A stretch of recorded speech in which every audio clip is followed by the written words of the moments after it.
नमस्कार मित्रांनो. तर आपल्या या एम-पी-एस-सी टॉपरच्या सीरीजमध्ये आज आपल्यासोबत एक विशेष अतिथी आहेत आणि तेच म्हणजेच आपले आशिष बारकुल सर. सगळ्यात जिव्हाळ्याची बाब म्हणजे बारकुल सर आमच्या कॉलेजचे सीनियर आहेत. खरंच एक आमच्या म्हणजे कॉलेज ऑफ इंजिनिअरिंग पुणे यातील जेवढे पण आमचे विद्यार्थी आहेत त्यांच्याबद्दल एक वेगळ्या प्रमाणाचा एक जिव्हाळा असतो. आणि त्यांनी जसं तुम्हाला सगळ्यांनाच अवगत आहे 2018च्या एम-पी-एस-सी मध्ये पूर्ण आपल्या महाराष्ट्र राज्यामध्ये त्यांचा प्रथम क्रमांक होता. सगळ्यात पहिलं मी तुमचं अभिनंदन करतो आशिष सर. आणि धन्यवाद योगेश सध्या सर. ते सध्या ते परभणीमध्ये प्रोबेशनर म्हणून कार्यरत आहेत. तर आपल्या या कार्यक्रमामध्ये सर्वप्रथम स्वागत. धन्यवाद योगेश सर. हां. तर म्हणजे बारकुल सरांसोबत माझं खूप दिवसापासून ॲक्चुअली बोलणं होतं आणि आम्ही म्हणजे स्पर्धा परीक्षा काय किंवा स्पर्धा एम-पी-एस-सी असो किंवा यू-पी-एस-सी असो किंवा त्यांना पण एक्सपिरियन्स आहे दोघांचा पण. आणि मग त्याबद्दल आमचं बरंच काही डिस्कशन पण झाले आणि या सीरीजच्या माध्यमातून मी त्यांना रिक्वेस्ट पण केली होती आणि त्यांनी पहिल्यांदाच हो म्हणून दिलं होतं. तर आजचा आपला जो विषय आहे बारकुल सर, तो विषय आहे ओके. की स्पर्धा परीक्षा हे एक इतकं मोठं एक असं क्षेत्र आहे, की त्याच्यामध्ये काय करावं, काय करू नये आणि ते कसं करावं, हा खूप मोठा एक भाग आहे. आणि एक्झॅक्टली. त्याच्यातला सगळ्यात इम्पोर्टंट जो एक भाग असतो, कारण प्रत्येक वेळेसच लोकं सांगतात, की काय करावं, काय करावं, काय करावं? पण काय करू नये यावर खूप कमीदा फोकस असतो. तर एक्झॅक्टली. एम-पी-एस-सी किंवा कुठली मी तर म्हणेल, की हे भारतातल्या काय जगातल्या कुठल्याही परीक्षा तुम्ही स्पर्धा परीक्षा दिली, तरी हे लागू होतं असं आपण म्हणू शकतो. तर स्पर्धा परीक्षेची एक तयारी करताना कुठल्या गोष्टी करू नये किंवा कुठल्या गोष्टी टाळाव्यात, हा आजचा विषय. तर सर्वप्रथम तर मी तुम्हाला हेच विचारेल, की बाबा सी करून, जॉब करून आणि नंतर एम-पी-एस-सी कडे येणे किंवा स्पर्धा परीक्षेकडे येणे, हा एक थोडक्यात एक प्रवास कसा होता नेमका? प्रवासाच्या बाबतीत म्हणायचं झालं तर फुल ऑफ अप्स अँड डाउन्स जो असतो हां, आपला. कारण कधीच आपला प्रवास हा स्ट्रेट नसतो. हां. कोणत्याही आपण गावाला जरी जायचं झालं, कोणत्याही डेस्टिनेशनला पोहोचायचं झालं तर प्रवास हा वळणाचा, चढ-उताराचा नेहमीच राहतो. तसाच माझा देखील प्रवास जो आहे, तो चढ-उताराचाच राहिलेला आहे. ॲक्चुअली हं. चांगलं प्लेसमेंट झालं होतं. चांगली कंपनी देखील होती. मजरपट्ट्यामध्ये आपला सॉफ्टवेअरचा जॉब देखील मिळालेला. परंतु हे सगळं सोडून कुठेतरी आपल्या कॉलेजमध्ये क्लब असतात किंवा विद्यार्थी समविचाराचे असतात, की कुठेतरी बॅक ऑफ द माइंड होतं, की यू-पी-एस-सी करावं. मग यू-पी-एस-सी करावं म्हणून मग जॉब सोडला आणि त्यानंतर दिल्ली गाठली. अ, पहिल्या अटेम्प्टला मेन्सला होतो. अनफॉर्च्युनेटली नाही झालं, परंतु आपण मेन्सला होतो हे पॉझिटिव्ह आउटलुक लक्षात घेऊन पुढचा अटेम्प्ट दिला. परंतु ह्यात असं वाहवत गेलो 4 अटेम्प्ट झाले, परंतु हाती काही लागलं नव्हतं. Okay, okay. मग थोडंफार वय वाढतं, जॉब सोडलेला असतो, ती इन्सिक्युरिटी असते, फायनान्शियल डिपेंडन्स वाढलेलं असतं. आणि हा सगळ्याचा सारासार विचार करून काहीतरी आता आपल्याला मिळायला पाहिजे, म्हणजे इथून बाहेर पडायचंय तर काहीतरी घेऊनच जायचंय.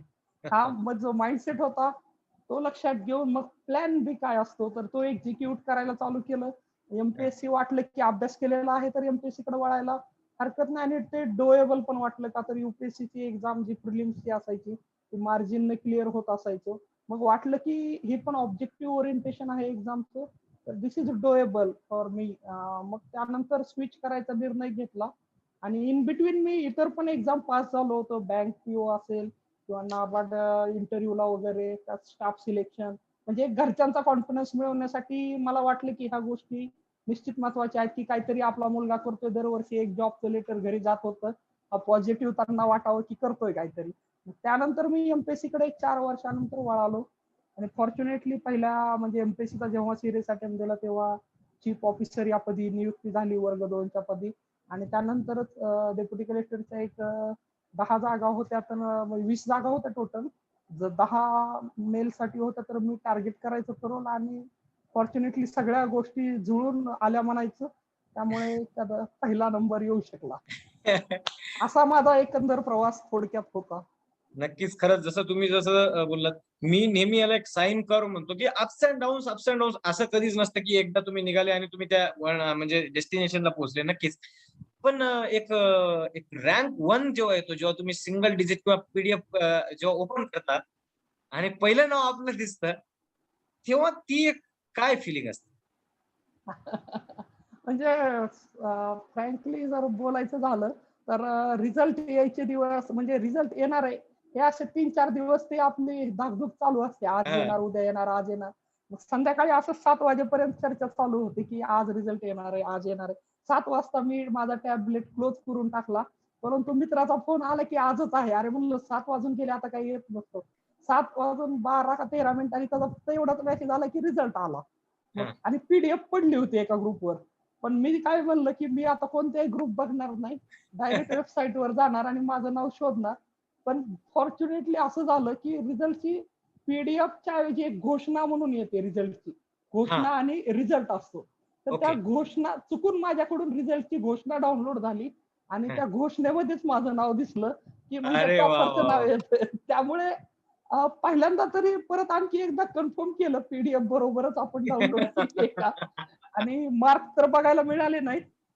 पहिल्यांदा थोडा पॉज घेतला आणि घरी म्हणजे थोडं वाटलं, की अरे पहिला नंबर आलाय, थोडं वेगळं काहीतरी झालेलं आहे. पहिला फोन घेतला आणि घरी आईला फोन करून सांगितलं, की असं-असं झालंय, डेप्युटी कलेक्टर झालं. ठीक आहे, आनंदी झाले, की झालंय बाबा तुझं चांगलं झालं म्हणे.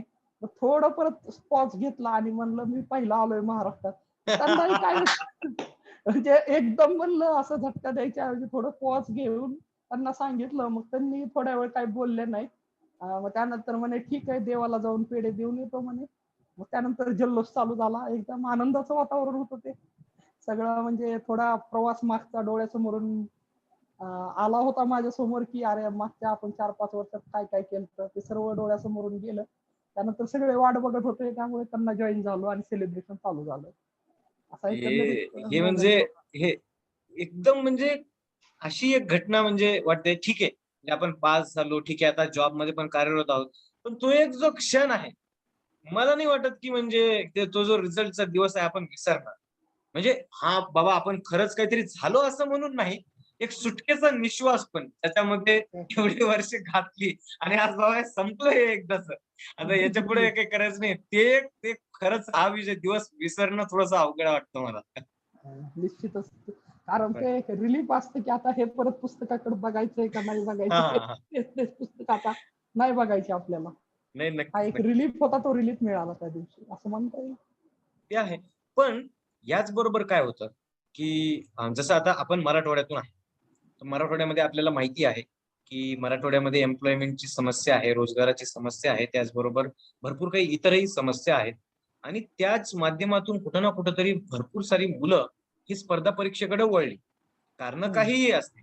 कारणं काही असतील, मोटिव्हेशन असेल, दुसऱ्याकडून मोटिव्हेशन मिळालं असेल, एम्प्लॉयमेंट अपॉर्च्युनिटीज नसतील. पण ह्या भरमसाठ विद्यार्थ्यांमुळं जे कॉम्पिटिशन लेव्हल एकदम वाढलं आणि त्यामध्ये किती पर्सेंट लोकांचं सिलेक्शन होतं म्हणजे दरवर्षी कित्येक पदांना म्हणजे आता तरी म्हणजे असं झालेलं आहे, की म्हणजे पिऊनच्या आणि क्लर्कच्या पदाला सुद्धा एम-बी-ए झालेली मुलं, इंजिनिअरिंग झालेली मुलं बसतायत. त्याला कारणं असतील भरपूरही. पण मग त्यामधून सिलेक्शन खूप कमी लोकांचं होतं आणि त्यातून मग एक मोठा असा एक जे मला मी एक नेहमी एक त्याच्यासाठी टर्म वापरतो.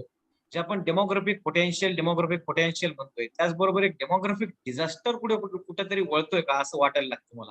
त्याबद्दल तुमचं काय म्हणणं आहे? Demographic dividend turning into demographic disaster असं जे म्हणलात आपण त्याबद्दल जर मत व्यक्त करायचं झालं तर एक तर आहे की आपण बरेच प्रोडक्टिव्ह इयर्स असतात. ते प्रोडक्टिव्ह इयर्स या प्रोसेसमध्ये घालवतो. आपल्याकडे कोणते स्किल सेट राहत नाही आणि हं. आपल्याला एक 4 ते 5 वर्षानंतर असं जाणवायला लागतं की आपण पूर्णपणे आउट ऑफ फ्लो गेलेलो आहे. नवीन टेक्नॉलॉजी कोणतीही आपल्याकडे हां. हां, तर बऱ्याचदा आपल्याला लक्षात येतं, की स्किल सेट जे असतात ते आपले बाहेर गेलेलो असतो आपण जे मार्केटचे जे स्किल सेट रिक्वायरमेंट आहे, त्याच्या आपण बाहेर पडलेलो असतो. साधारणतः हे का होतं, तर 1 ते 3-4 वर्षाचा गॅप होतो आणि टेक्नॉलॉजी अहेड जाते, आपण मागे पडतो. त्यामुळे आपण बरं. एम्प्लॉयबिलिटी आपली कमी होते. ह्यासाठी आपल्याला काय करायला पाहिजे? तर कुठेतरी मला वाटतं, की एक आपण जर कट ऑफचं एक मिनिमम ठेवायला पाहिजे.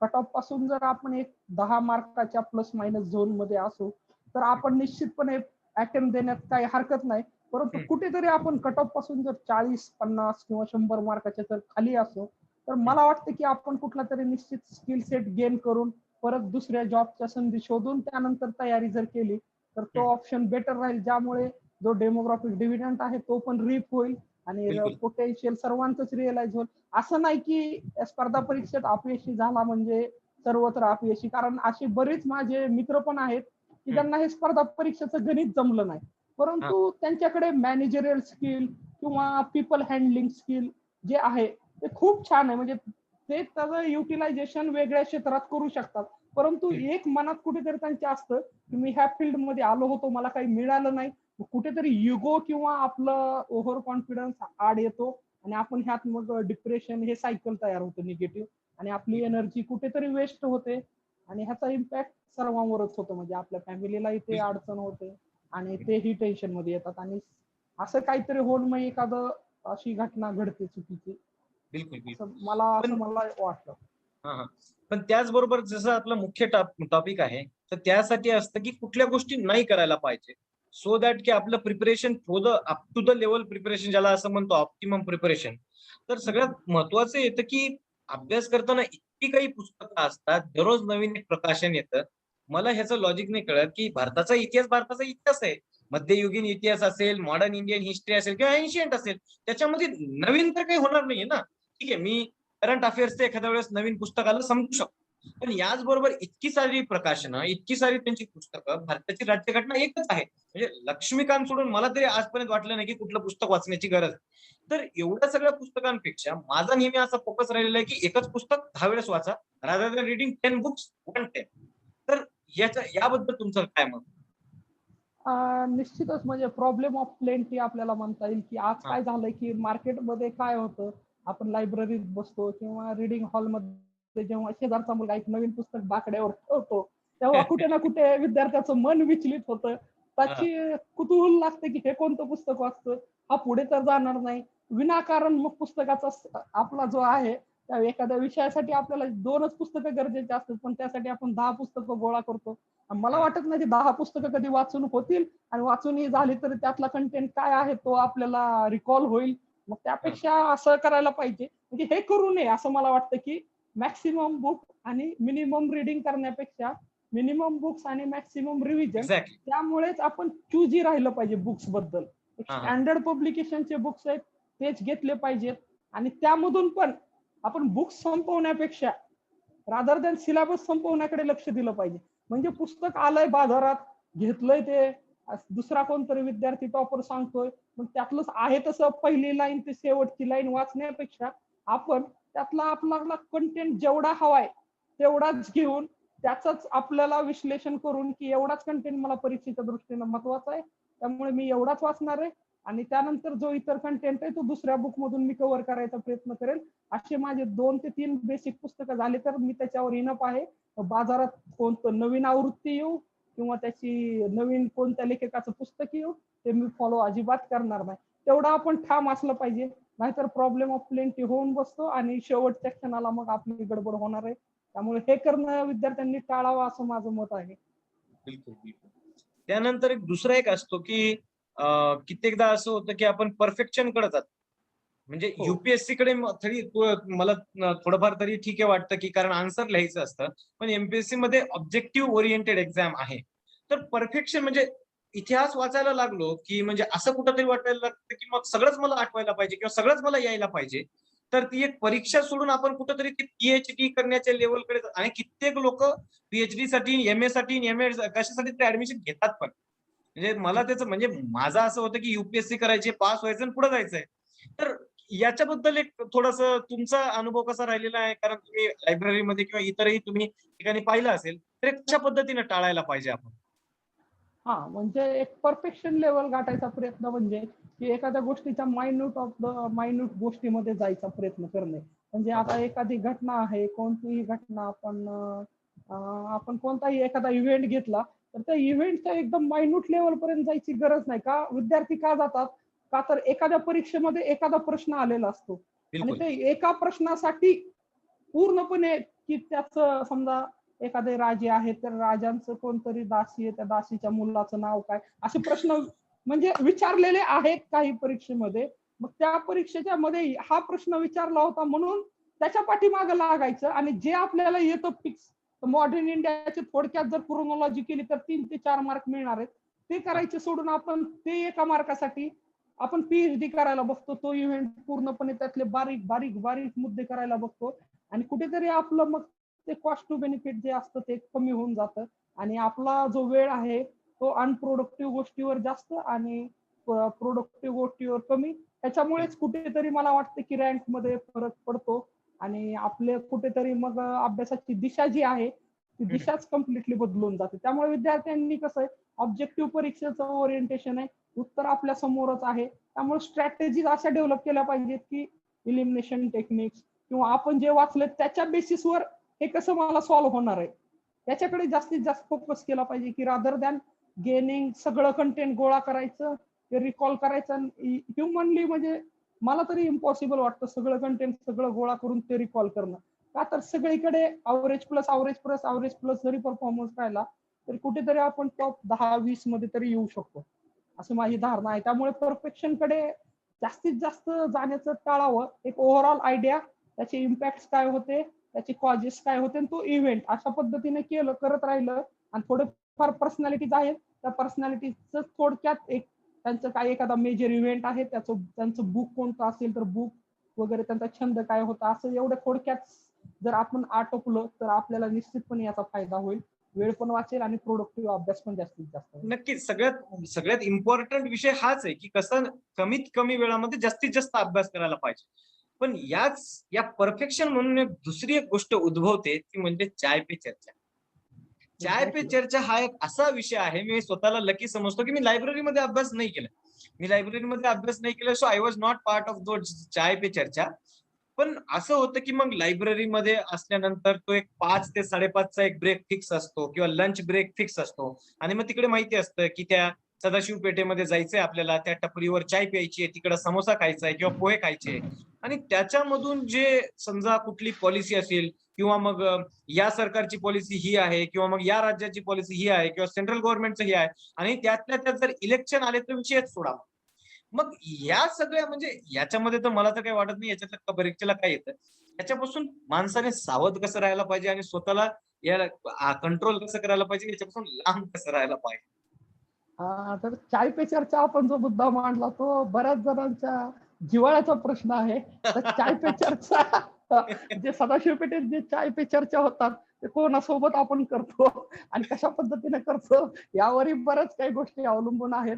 आपण म्हणजे आपण पुण्यात नसल्यामुळे आपल्याला एवढा अनुभव हा. नसेल चाय पे चर्चेचा, परंतु मला बराच काही अनुभव आहे. चाय पे चर्चेचे जे मुद्दे असतात ते अभ्यासापासून बऱ्याचदा वेगळ्याच दिशेला गेलेले असतात आणि असं काही काही वेळा पाहिलेलं आहे की म्हणजे आता काय वादावाद येत नाही, आता भांडणात याचं रूपांतर होतंय का असं पण इथपर्यंत पोहोचलेलं असतं. म्हणजे एखादा लोकसत्ता किंवा इंग्लिश पेपर मधला कोणताही संपादकीय वाचून त्या संपादकाची मतं कोण तर ग्रास्प करतं, दुसरा विचार धारेचा एखादा पेपर वाचून येतं, तो त्याला काउंटर करत करत त्या दोघांची जुंपलं जाते. परंतु ह्यातून आउटपुट असं काही मिळत नाही, म्हणजे आपले विचार काही डेव्हलप होत नाही.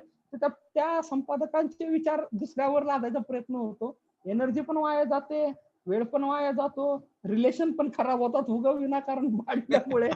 आणि चाय पे चर्चा मला वाटत नाही एवढ्या पुरती सीमित आहे. चाय पे चर्चेचे विविध अँगल आहेत. आता मी अनुभव घेतलाय म्हणून सांगतोय तुम्हाला. नक्कीच चाय पे नक्कीच त्याबद्दल मी विस्तृतपणे ऐकायला तयार आहे. चाय पे चर्चा ह्या फक्त म्हणजे ह्या संपादकीय किंवा करंट अफेअरच्या डिस्कशन पुरता मर्यादित न राहता प्रत्येक वेळी दररोज तीच चर्चा असते. कट ऑफ किती लागणार आहे, मग माझा एक मित्र एमपीएससीत कामाला आहे, मग किंवा माझा एक मित्र मंत्रालयात आहे, त्यानं मला सांगितलंय 20 जागा डेप्युटी कलेक्टरच्या वाढणार आहेत, डीवायएसपीच्या एवढ्या जागा वाढणार आहेत.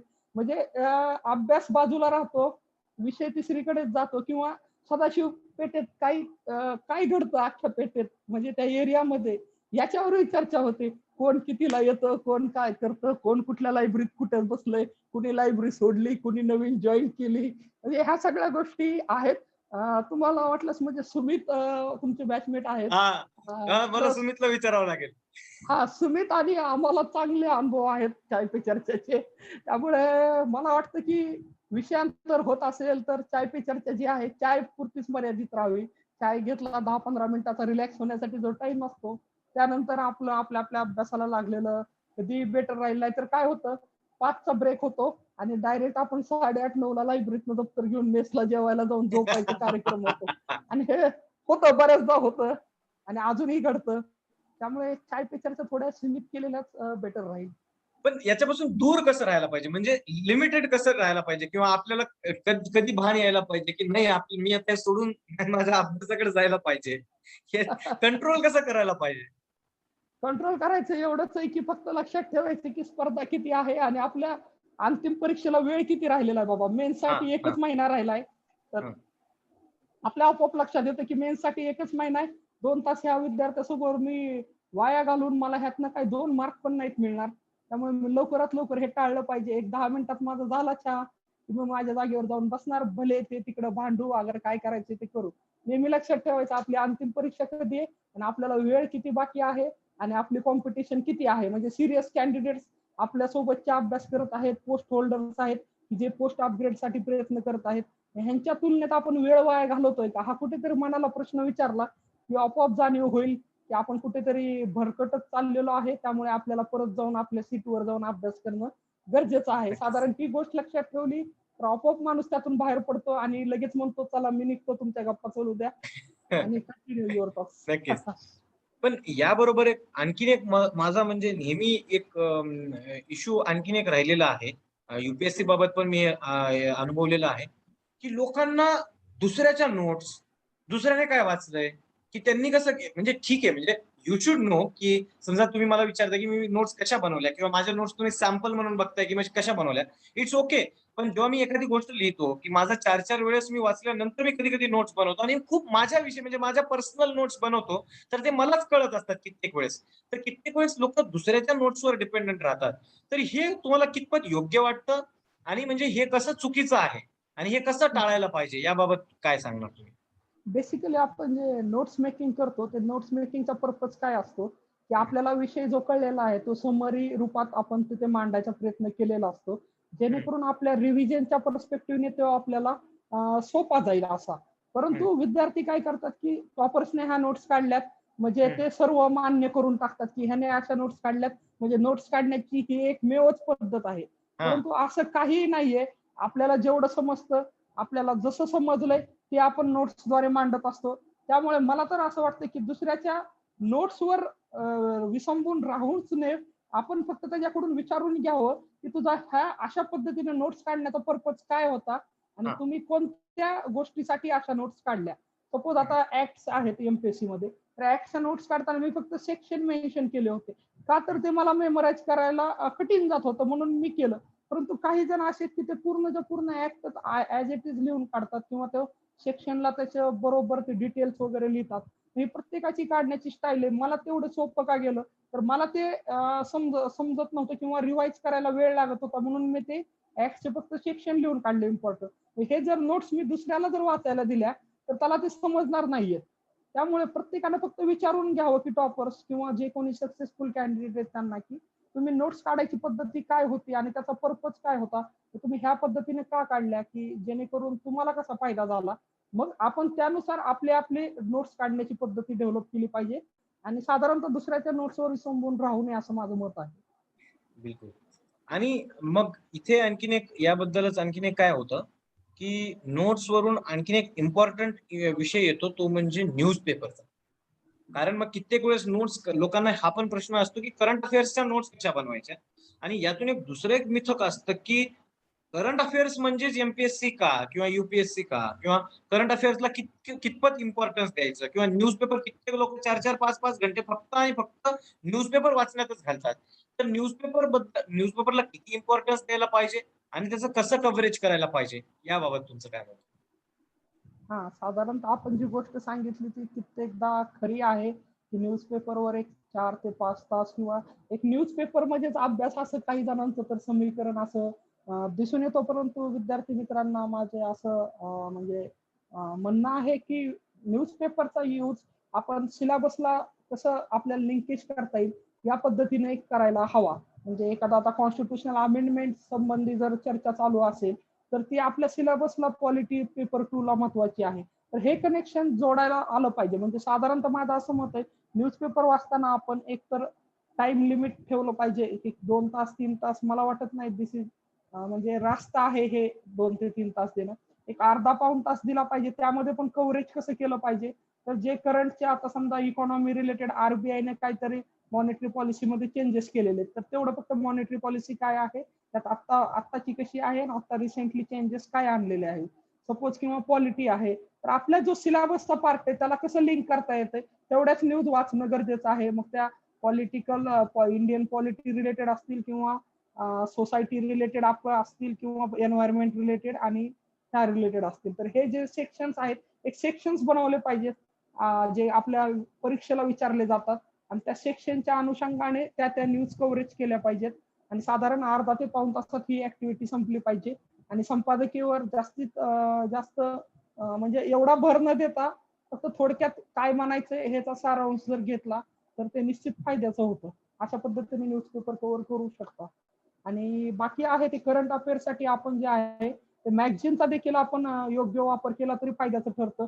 का तर आपलं नोट्स मेकिंगची कन्सिस्टन्सी आहे ते फार दिवस राहत नाही न्यूजपेपरची. साधारण 1-2 महिन्यानंतर आपल्याला वाटतं बाकीचे तर मॅगझिन वाचताय, आपण उगाच न्यूज कात्रणं काढतोय, हे करतोय, पण रिवाइज काही करत नाही. ते कात्रणाचे गट्टे साचत जातात.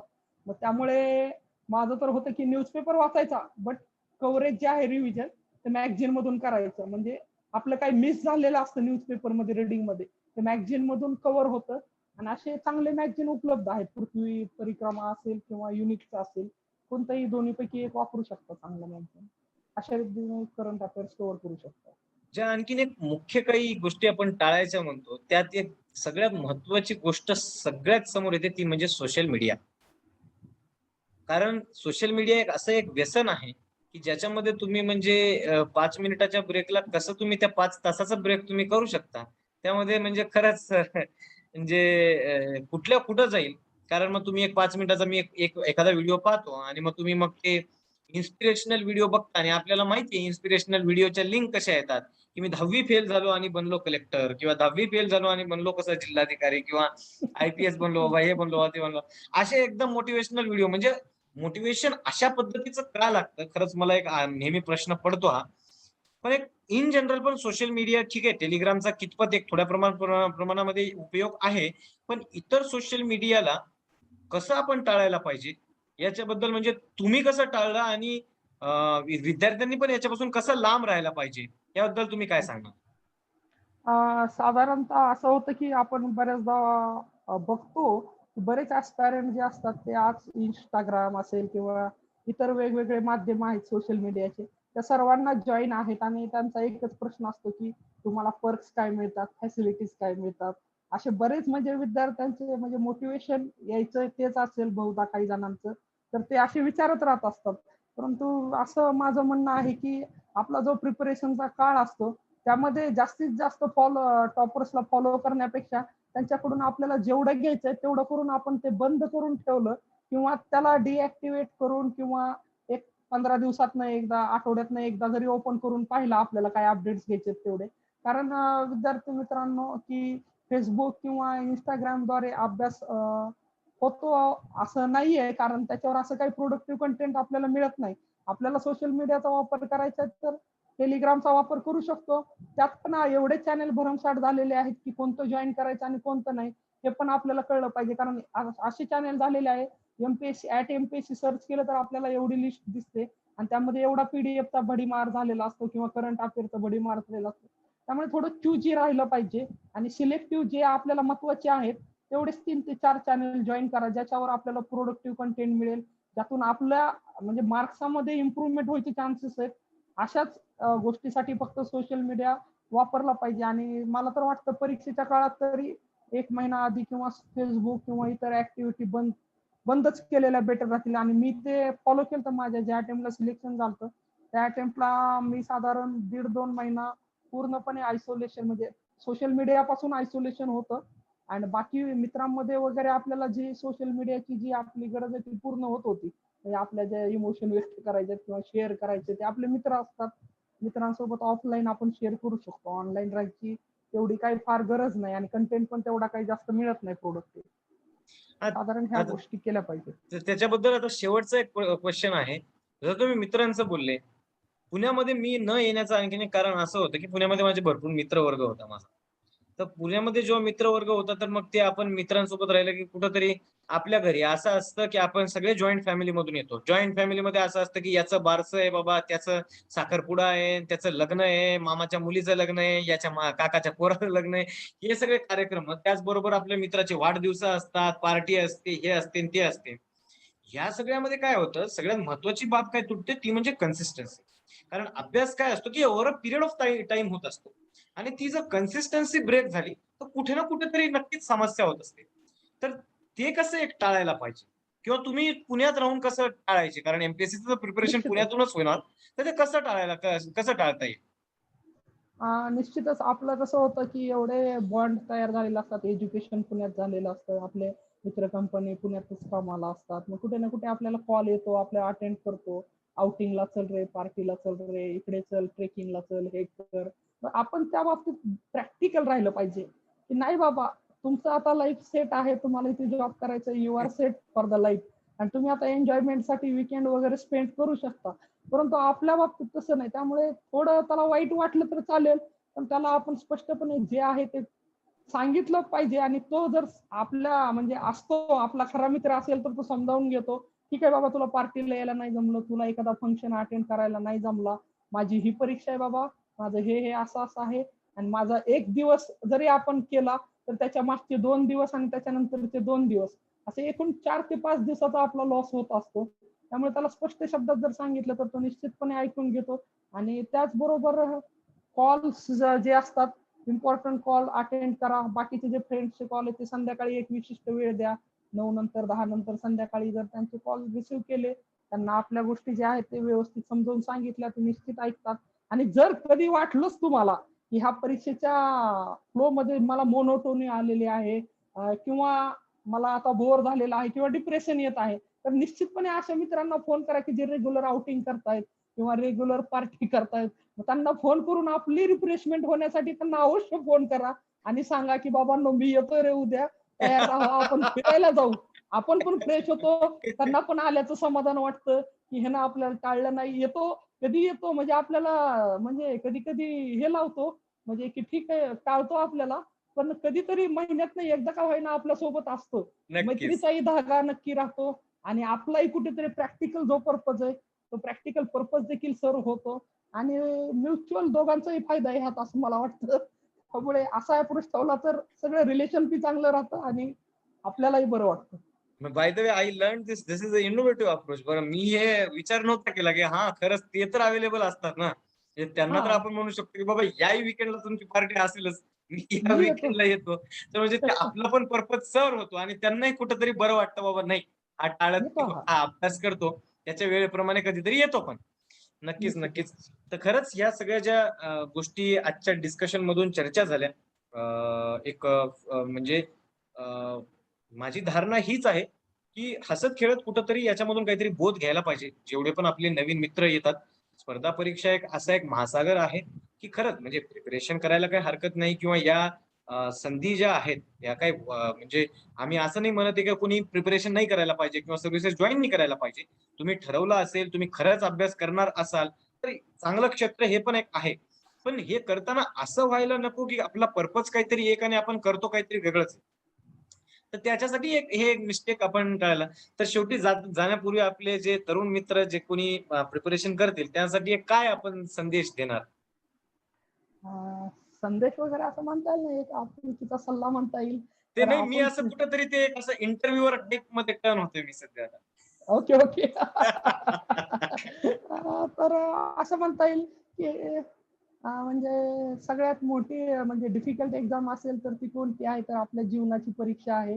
त्यामुळे ही जी परीक्षा आहे हे part and parcel of life आहे, की ज्याद्वारे आपल्याला एक चांगला जॉब मिळणार आहे. निश्चित प्रयत्न करणं ही चांगली गोष्ट आहे. परंतु धिस इज एव्हरीथिंग किंवा हे झालं तरच जीवनात यशस्वी, हे नाही झालं तर जीवनात आपण अपयशी हा जो माइंडसेट आहे, हा काढून टाकावा व आपल्या ज्या जीवनातली आहेत, ती काही वर्ष यासाठी समर्पित करा म्हणजे तुमचं जर हे ध्येय असेल तर. परंतु ह्यात अपयश आलं म्हणून खचून जाऊ नका. बऱ्याच काही गोष्टी शिकायला मिळतात. अपयशातून उभारी राहण्याचं आपल्याला जे स्किल मिळतं किंवा ती आपली टेम्परामेंट, ह्या सगळ्या गोष्टी ज्या आहेत ते इतर कोणत्याही क्षेत्रात आपल्याला कामाला पडणार आहेत. त्यामुळे नाउमेद होऊ नका. फक्त एवढीच गोष्ट आहे की प्रामाणिक प्रयत्न करत राहा आणि ते जे प्रयत्न आहेत ते योग्य दिशेने करा. निश्चितपणे hard work plus right direction is equal to आपल्याला सक्सेस मिळेल अशी माझी धारणा आहे. आणि हा कानम म्हणजे संदेश म्हणता येणार नाही, हा माझा सल्ला होता आणि हा सल्ला आपण जर घेतला तर निश्चित फायदा होईल असं माझं मत आहे. तर एवढंच मी सांगू इच्छितो. नक्कीच, नक्कीच, नक्कीच, नक्कीच. खरंच म्हणजे त्यांचं म्हणजे जेवढं माझं बोलणं झालेलं आहे किंवा आमचे काही म्युच्युअल फ्रेंड पण आहेत, जसं सुमित आहे. सुमित माझा खूप चांगला मित्र पण आहे. तर आमचे जेवढे पण खरंच एक म्हणजे एक हंबल व्यक्तिमत्व आणि जे काही सांगितलेलं आहे खरंच म्हणजे हृदयातून तुम्ही जे काही सांगितलेलं आणि नक्कीच फॉलो करा. आणि दुसरी एक आणखीन मी गोष्ट सांगायची विसरलो म्हणजे आमचं डिपार्टमेंट पण सेम आहे. So he is my senior in my department as well mechanical engineering. तर ती पण एक आनंदाची बाब आहे माझ्यासाठी. म्हणजे सीओपीचं आमचं जे मेकॅनिकल असोसिएशन असतं त्यांच्याकडून पण मी एक इंटरव्ह्यू कंडक्ट केला बाबा एक असं म्हणू शकतो.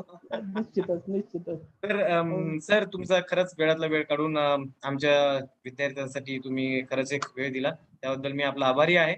आणि यापुढे पण आपण जेव्हा पण विद्यार्थ्यांना गरज पडेल त्यासाठी एकत्र येऊन काहीतरी नक्कीच करू याची पण मला खात्री आहे. तर धन्यवाद. हो, धन्यवाद योगेश सर. मला या प्लॅटफॉर्मवर बोलण्याची संधी आपण उपलब्ध करून दिली आणि एमपीसीच्या विद्यार्थ्यांपर्यंत पोहोचण्याची संधी दिली. त्याबद्दल मी आपले आभार मानतो आणि इथून पुढेही आपला कॉन्टॅक्ट राहीलच. आणि धन्यवाद सर्वांना आणि सर्व विद्यार्थ्यांना शुभेच्छा. Thank you so much.